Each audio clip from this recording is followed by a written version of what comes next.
Hello and welcome to the Wheel of Crime podcast. This podcast is ran by two ladies who play games, mumble profanities, and laugh way too often. Also, this podcast does cover topics of sensitive nature, and as such, listener discretion is advised.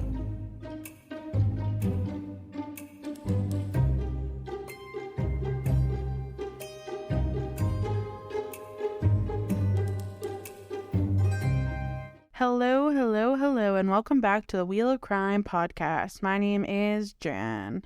And my name is Emily, and yes, like I always say, another week has passed.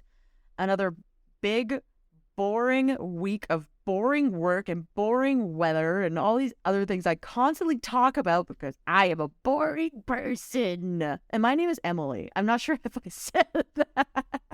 I think you did. But at least it's March when our listeners are listening to this episode. Yeah, which, I mean, hopefully will be much more fun and exciting than more recent times. Because, yeah, I got nothing going on. How's life treating you as of late? It's all right. It's rolling along. I'm excited for warmer weather. Yeah, I know. I was actually just thinking the other day how, like, it's like I sit there every year and I'm like, nah, I don't have, like, seasonal depression. Like, the winter comes and it sucks, but, like, you know, like... And I'm sad all the time. Yeah, but it doesn't make me, like, sad all the time. And then all of a sudden there's, like, one nice day and then, like, the sun is setting later and then I could just, like, take a breath of fresh air and I'm like, I'm just so happy. Literally same. Right? Like going for a walk on a nice spring night. Oh, nothing beats it. I know, especially when, like, you're thinking about how, like, wow, like, a couple of months ago, the sun was, like, gone at this time, and I was locked up in my house because there's nothing to do, and now look at me.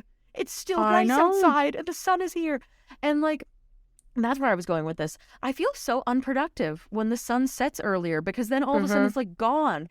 And it's 5 o'clock, and I'm like, well, what do I do now? Go to bed? Like, you know, whereas, like, when the sun's out, you're like, wow, like, I could go to dinner and I could do all these other things because look at how nice it is outside. It's legitimately crazy. I hate it when the sun sets so early. It's probably my least favorite part about winter, and the days just keep getting longer, and it's making me so dang happy. Right? So that's one thing to look forward to. And yeah, I mean, other than that, like, I've really got nothing. I've been waiting on some more cool video games to come out, which nothing yet because I only have a Switch. And I feel like that's just life for me right now, is working and waiting, and that's it. And cooking and shopping and cleaning my house. That's fair. I am looking forward to spring cleaning, though. That'll be one of my next things on the chopping block, is purging my house of stuff, which is always fun.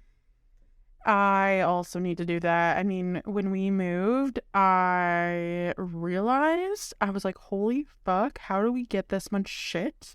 Where did it all come from? It's gotta go.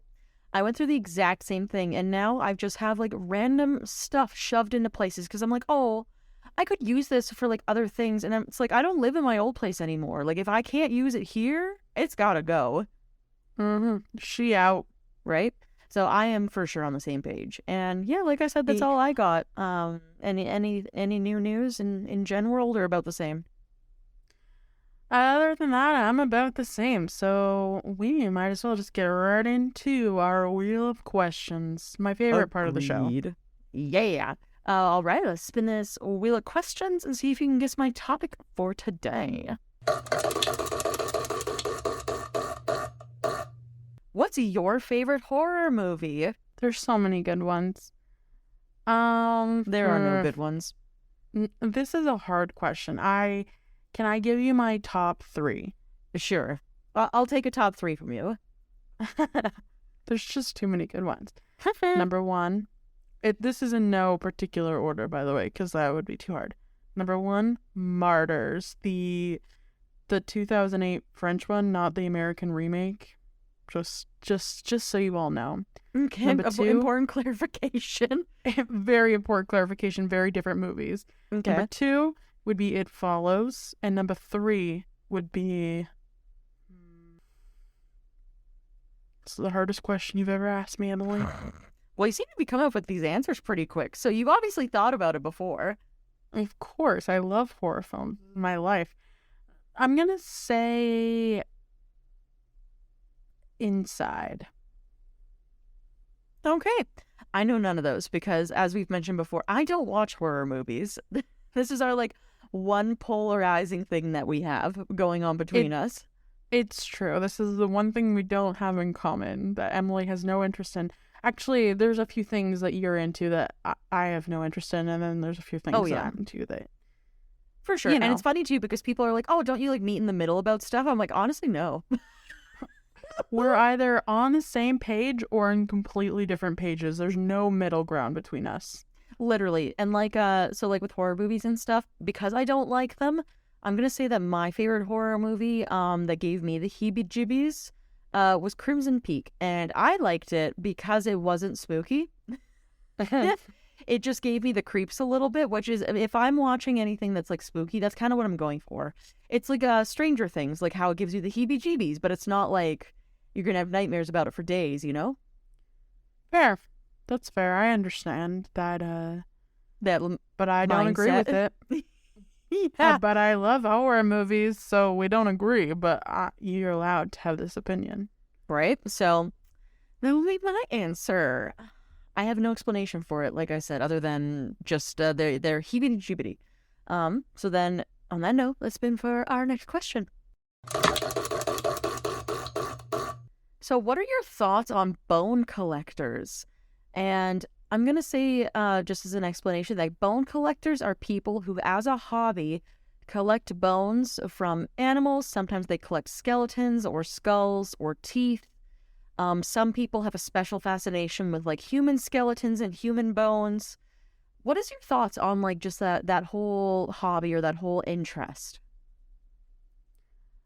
I would say that it greatly depends for me on how it is done and why it is done.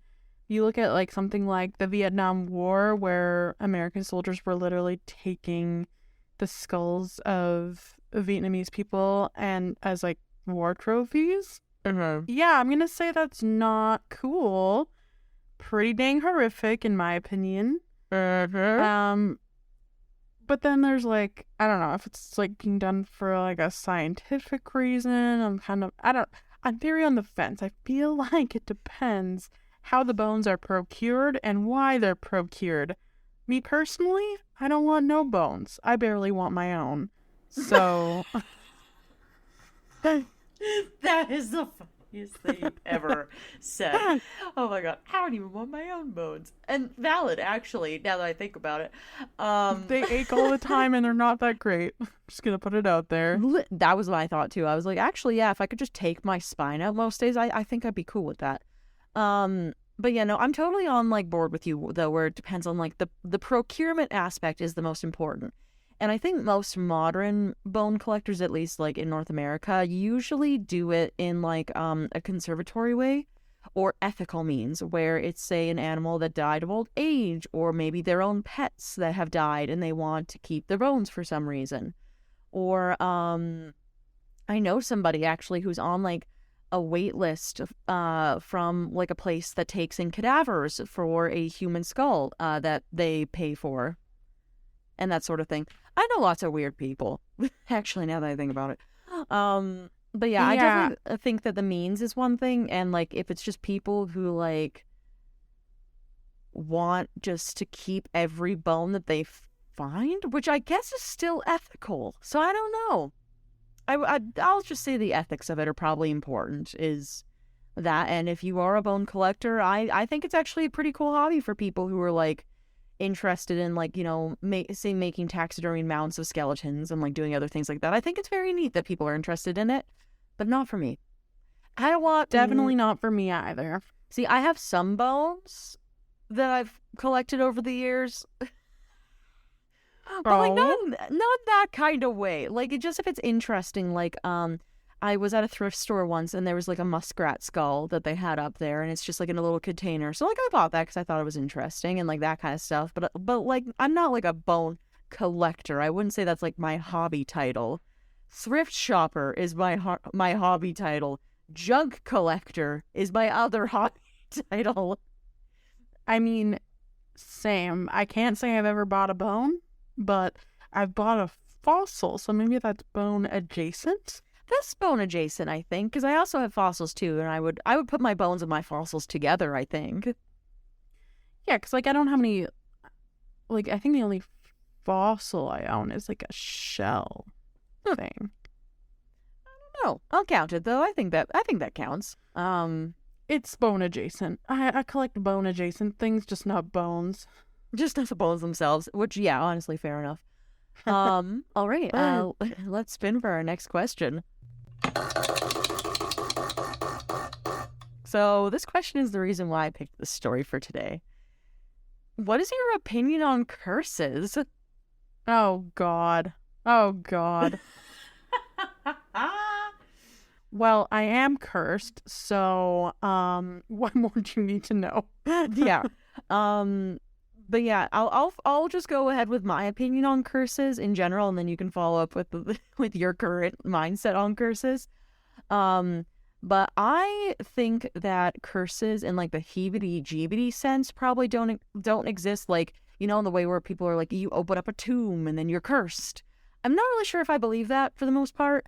But I do like ancient curses. But I do think that if somebody like thinks badly enough about a person and they are actively going out of their way to curse another person, I think that there might be a little bit of something behind that. That's fair. I feel like I can understand the mindset. I don't believe in curses. I'm telling myself that I don't believe in curses. But, like, my mind's changing a little because of how the year started. Yeah, and Jenn in her first month of the year, I think, is a part of the curse conversion method. Yeah, I mean, I feel like you need to tell them how this whole me being cursed thing started. Okay, so basically, I have members of my family that I've kind of talked about in the past who are spiritual people, and they have, you know, different things that they've done either through their own life or their family life that is just a spiritual thing. And at one point, one of them met Jenny and were like, hey, does she know that but it didn't even start with a curse. It was like, does Jenn know that she has something dark attached to her? And I said, I don't think so. And then I called up Jenn right after this conversation and I was like, hey, do you feel like there's like a weird dark energy following you around? And Jenn was like, no, not really. And I was like, oh, okay. And so I was talking to this person who brought it up to me, and I was like, yeah, you know, like she says that like she doesn't really like feel that there's like something dark following her around, but you know, she doesn't really know what that's like either. So just like who knows, right? And this person was like, oh yeah, well, like in case it comes up again, like I would definitely mention to her that it is possible that the reason that I think there's dark energy hanging out around her is because of a curse or like an omen or like something else, but like something is attached to her for sure. It could be anything and like literally anything, and just tell her to be mindful. And I said, okie dokie. And that's how this started. And so since then, Jenn's been like updating me every now and again, and she's like, hey Emily, you wouldn't believe this like horrifically awful thing that just happened to me. And I'm like, cool, wonder why. So literally I'm kind of becoming convinced that I might be cursed, because I personally feel like too many bad things have happened in too short of a period. So especially lately, here we are. I might be cursed, but I'm trying to tell myself that I'm not, in case I'm just, you know, projecting that I'm cursed and it's making things worse. I don't know what to tell you. I don't know what to think. But all I can say is in January, I was Googling nonstop how to get rid of curses. And so there's my opinion on them. Yeah, and like I said, who knows? Like my spiritual person I have in my life says, it really could be anything. It could be a physical thing attached to you. It could be a curse. It could be a hex. It could be anything. So she's So, like, that's why she was like, oh, yeah, like, if Jenn has, like, a moment to, like, talk to me, you let her know that she can call. And I was like, that I will be doing because I know nothing about what's happening in this situation. See, and I really want to call this woman that Emily is trying to get me to call. I'm, like, really nervous about it. And so I haven't psyched myself up to do it yet. There'll be something that comes along. There'll be something that comes along that just like triggers you into it, and you'll be like, "That's it. I'm giving her a call right now." Yeah, the final straw. But yeah, we could talk about this forever though. But do you want to cover our last question then? I'll spin the wheel. Yes, spin away. Awesome. All right, my last question for you is: would you ever work in a haunted location? I already have my answer. Absolutely, I would go work in a haunted location. I wouldn't. Here's the thing. I don't even believe in this stuff. Maybe I do. I have no idea. I'm telling myself I don't believe, but like, am I afraid? Yes. So I probably do believe, but I keep saying that I don't, which I guess is just me being a fucking liar. Every week we talk about this stuff, but like, no, I wouldn't. I know you would. I know you absolutely would, but yet you won't watch a fucking scary movie. It makes no sense to me. Because, like, I've had enough. So here's my thing. The reason that I don't like scary movies is because I have had some, like, bone-chilling real-life experiences. But because I have, it also kind of makes you curious because you're like, what on earth could that have even been? Because just, like, I think I've mentioned this before, too. When you go through certain things and you're somebody who, like, has a brain and can think things through and like naturally come to certain like conclusions and that sort of thing, sometimes things happen and you're like, there is no logical reason that I can come up with for how or why this happened, but I know that it did. So then it becomes curiosity where you're like, well, if say what I think this is, like if I think it's a ghost or whatever my conclusion was based off of the experience that I had, then to be in a place that is haunted where other people have claimed other things, you're like, well, if something happens to me here, then I, in my brain, can conclude that that may have been the answer to what happened to me previously. So I would for the novelty and the curiosity, but I will never, this is where I draw the line, I would never stay the night in a haunted room. Haunted hotel, absolutely. Haunted room in a hotel, no. Because I feel like if you're sleeping, like, knocked out cold in a place where they're like, yeah, there's literally a ghost in your bedroom, I would not stay there. I wouldn't do it. But I would work in a haunted place and I would stay in a haunted hotel if there were like other rooms that were haunted. I see. So there's boundaries on your working in this haunted location. I see. Absolutely. I love how you're just like flat out, no, not happening. And I'm like, cool, here's my boundaries. Here's my limits. I've really thought about this. This is what I would do and what I wouldn't. And I'm just like, no, I would do none of it. You're like, great, you do that. I won't. I'm going to be at home watching movies that scare the pants off me and not being afraid in real life. Fair enough. But yeah, so based off my questions that I have for you today, can you take a guess as to what my topic is for you? My wildest guess is someone travels to a haunted location. They take something they're not supposed to, probably a bone, and they unlock an ancient curse. Ooh. No, not today. But next week, guys, don't worry. Yeah, there's still time.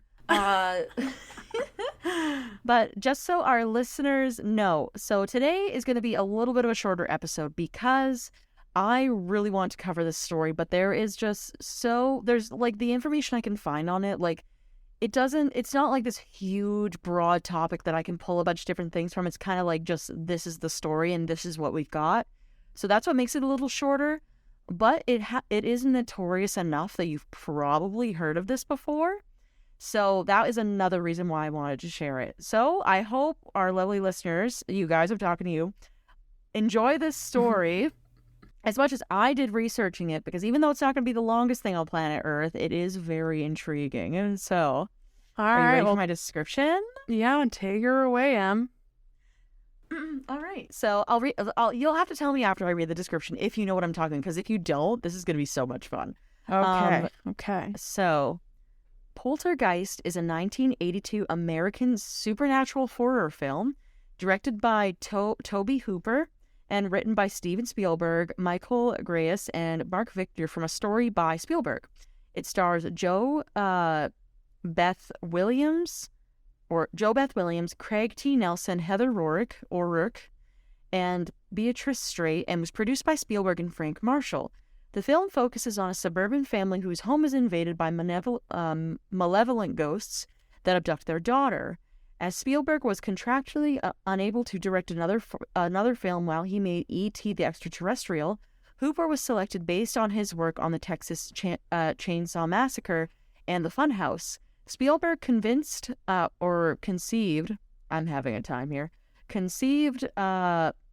Poltergeist as a horror sequel to his 1977 film, Close Encounters of the Third Kind, titled Night Skies. However, Hooper was less interested in the sci-fi elements and suggested they collaborated on a ghost story instead. Accounts differed as to the level of Spielberg's involvement, but it is clear that he was frequently on set during filming and exerted significant creative control, and for that reason, some have expressed the view that Spielberg should be considered the film's co-director or even main director, though both Spielberg and Hooper have disputed this in history. So, thoughts? Do you know anything about what I'm going to start talking about? Well, I haven't seen the original film, but I did see the remake in theaters a few years ago. Mm-hmm. The remake is terrible. I really want to watch the original because I've heard it's good, but haven't gotten to it yet. And I feel like we briefly talked about Poltergeists on the show before. The main thing that comes to mind is during our Halloween listener stories episode, someone had an experience which you thought might have been a poltergeist. Yes, so just a preface for our listeners in case they're not sure what a poltergeist is or what the deal is. So I'm not sure, because I myself have not seen this movie, Poltergeist by Spielberg and Hooper. But poltergeists in general, as like conceptual spiritual being, are meant to be ghosts or entities that are in a spiritual form that intentionally exist to cause fear and problems. They like feed off of the energy of causing chaos. So the main difference would be if you were living at home and you thought you had a ghost and you like hear footsteps in your halls and doors closing on their own and like maybe hear somebody talking but you can't really hear them, but nothing else happens, that's probably a ghost. The difference is if you're at home and you think your house is haunted and the things that you're experiencing are doors slamming, being yelled at in the nighttime and then you wake up and you can't hear them yelling anymore. Doors slamming on you, things going missing and then reappearing at random times, things being moved around when you haven't moved them, and that sort of thing. That situation is supposed to be a poltergeist. That's the difference. Yeah, I don't want one of those. Yeah, it's kind of like if you were thinking from like a haunting aspect. Like, a ghost is supposed to be pretty much okay. The idea of a ghost is that it's somebody who died who's reliving their life experiences where they lived their life, and they're just kind of going through the motions of what they would do day to day. And they don't have a way of connecting with people. Whereas poltergeists feed off of the energy they get from interacting with people and can become more of a problem if they become attached to a person or a place, because they are considered to be a more substantial spiritual being than a ghost is. Right. And they're usually like mean or evil, right? Yeah, they've got like they're not necessarily inherently evil per se, but you don't want them around because the energy that they feed off of normally is like fear. Like, you're never gonna have a poltergeist that wants you to be happy. They want you to be scared. They want you to react to them. They want you to develop a bond with them, because that's what they feed off of, is like that energy investment. So like the idea is negative energy. Exactly. So like you probably don't want a ghost in your house, but like you might be able to learn with a ghost, to live with a ghost in your house, and it would be okay. But like if you have a poltergeist in your house, you gotta do something about that, because it can only get worse. Awesome. Yeah. So, that's kind of like the history of like the difference between a ghost and a poltergeist from at least what I've learned just doing my different stories for the podcast here. But like I said, not too sure what Poltergeist the movie is about. I know I'll be talking about it a bit in my notes, but I myself have not seen it, so I would not be able to give like an in-depth in how it relates to like the movie or anything like that. She's not giving us a review, guys, unfortunately. Yeah, because literally, who knows? It could be a super amazing, awesome movie. But like I said, from what we know at this point, suburban family, and they get invaded by ghosts that are evil and abduct their daughter. So it does kind of sound like a poltergeisty thing instead of a ghost already because of other things.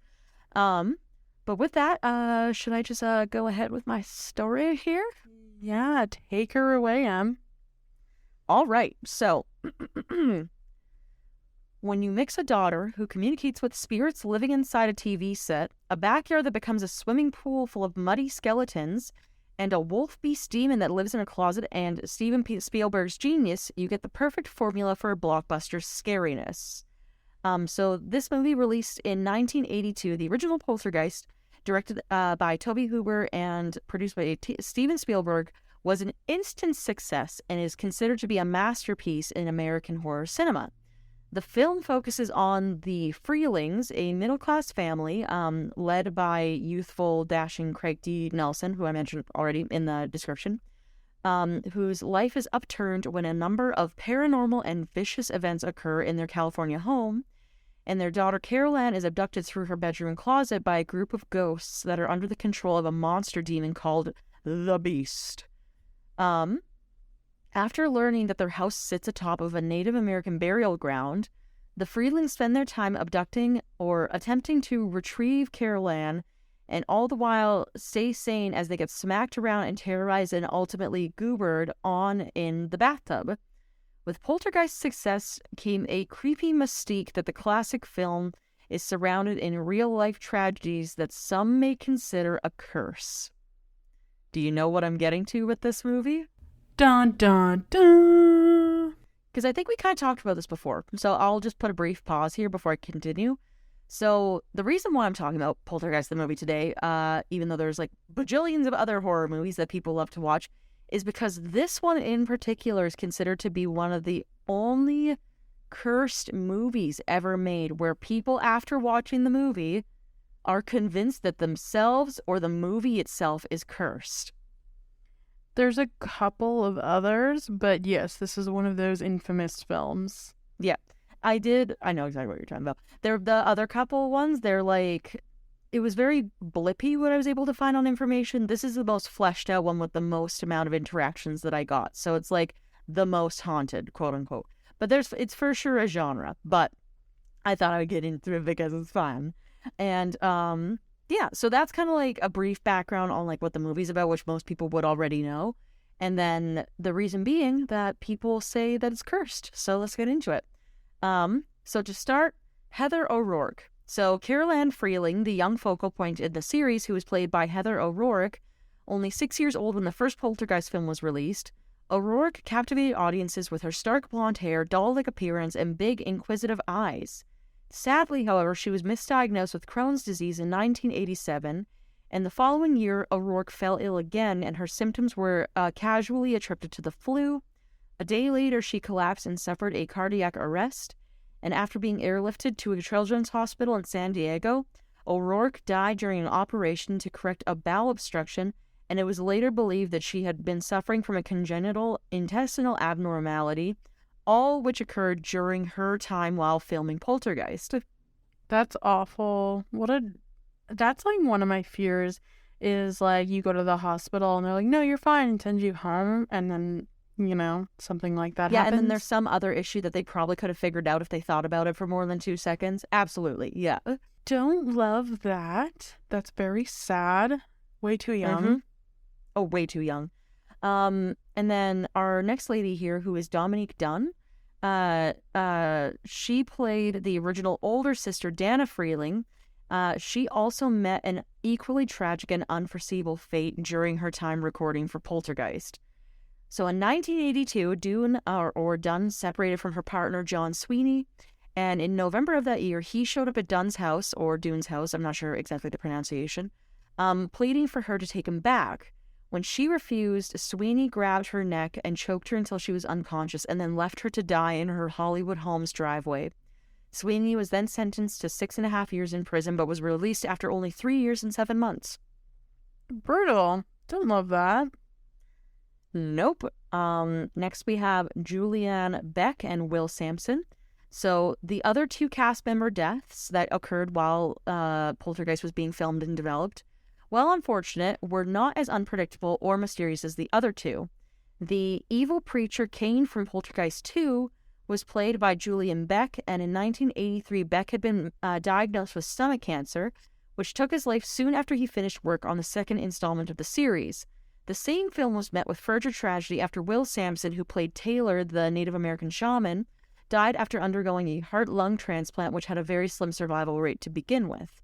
So, cast deaths were not the only agents of this curse's proliferation, as other peculiar and creepy legends surrounded the film franchise. Jo Beth Williams, who played Mom Diane Freeling in the first 2 films, claimed that the director Spielberg insisted on using actual human skeletons as props in an attempt to save money, because at the time they were cheaper than plastic skeletons. Classic producer move. It's all about saving the money. Saving the dollars, which, like, already has kind of a bad connotation on it, because it's like, not only are you disturbing the dead, but you're also forcing them to be a part of your movie, which, like, I feel like in a spiritual sense, that would rattle me if I was dead and all of a sudden my bones were being used for a movie. I'd have a problem with it. You'd be like, well, where is my residuals check? I did not sign the release. Yeah, exactly. And so Williams' claim has never been verified, but it persists to this day as much of the lore surrounding this film's curse. And then finally, in an effort to further creep out everyone involved, Sampson, the real-life medicine man who passed away due to circumstances mentioned above, performed an authentic exorcism after the shooting wrapped one night, and one can only imagine how this made every other person who worked on the movie feel.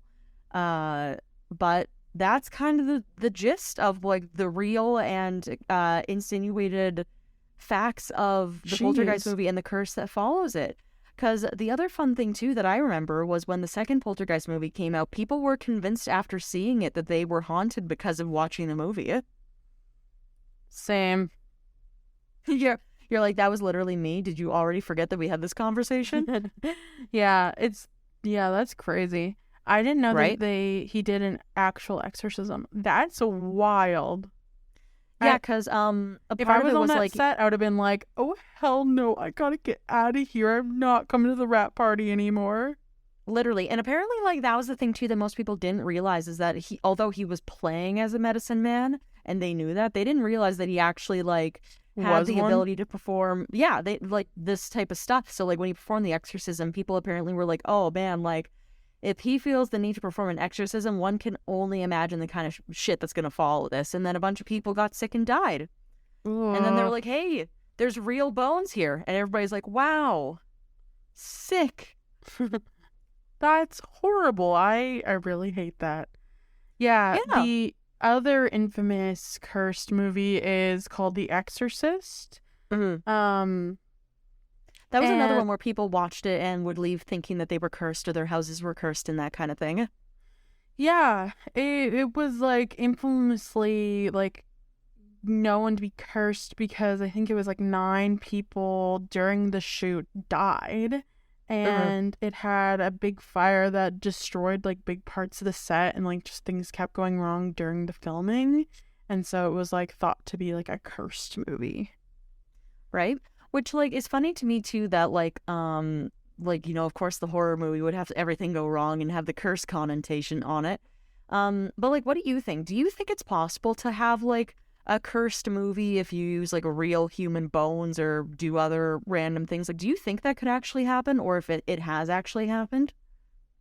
It's possible. I mean, they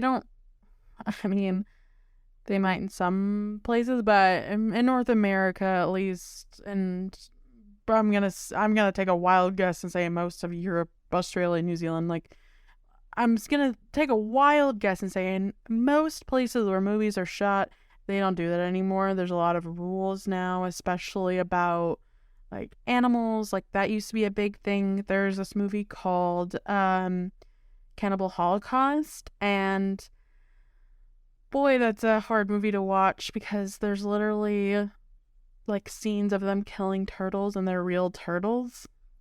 Aw, no. And just like it's just like it's really hard to watch like the brutality of the animals in that movie because they were real animals. And yeah, so and like real animals had to die for somebody else's entertainment. Yeah, I had a really hard time watching that movie because I was like, oh, this feels so yucky. Like it's bad enough when an animal dies in a movie and you're like, it's fake, it's not a real animal, no animals were harmed in that one. You know, it like already gives you an off feeling, but when you know that it's a real animal that's being like beat to death on screen, gives it a whole nother level. So I feel like using the real human skulls, it would have a similar effect where people would feel icky about it and it would give the whole set a really bad vibe. And that's something I think a lot of people would pick up on. And even if it's not actually cursed, I think that like negative energy would be enough to like make people maybe feel like they were cursed or like the set was cursed. Oh, for sure, yeah. And that's my biggest thing, like when we talk about like, you know, this particular type of thing, if it's like ghosts or whatever, I think what makes it the most impactful is what people put their energy towards. Like if you are working with a bunch of people who believe that what you're working on is going to be cursed because of different things, I think that puts a little bit of a stank on it that other people can tell too. It's like, it's almost just like the group feeling while working on something. Like if you can't work on something and feel good about it, of course other people when they consume that content are going to be like, oh, like I feel like this might be cursed because like now all of a sudden like it's like all these different things, right? But yeah, no, I totally agree with you. And that brings us to the end of today's episode. If you liked today's episode or had any comments about the story, you can always send us an email, wheelofcrime@gmail.com. Also, if you have a moment, please make sure to leave us a review on wherever you listen to your podcast. 5 stars and a comment. It helps with trending and that sort of thing, so we can reach out to more listeners, and that is always greatly appreciated. We also have social media, which is on Facebook, Twitter, Instagram, and TikTok if you would like to check us out on there. We have a Patreon at Wheel of Crime on Patreon if you want to donate to the show and get a little something for your efforts. We have a website as well, which is www.wheelofcrime.com if you want to check us out on there. And lastly, we still have a Google Doc up if you want to submit your own story. We're looking to do another themed episode here just as the holidays start coming around and the seasons change and all that other fun stuff. So if you have a story you'd like to submit that may or may not be related to anything we've talked about in the past, feel free to send it in. We'd love to share it. And past that, I believe that is everything. Yes, that's it. That's all. And we will see you. Actually, I think. Oh no. We're coming up on St. Patrick's Day, but it's not next week. But we'll see you next week for a new episode anyway. Yeah. It'll be fun. Join us then. Okay, bye. Bye.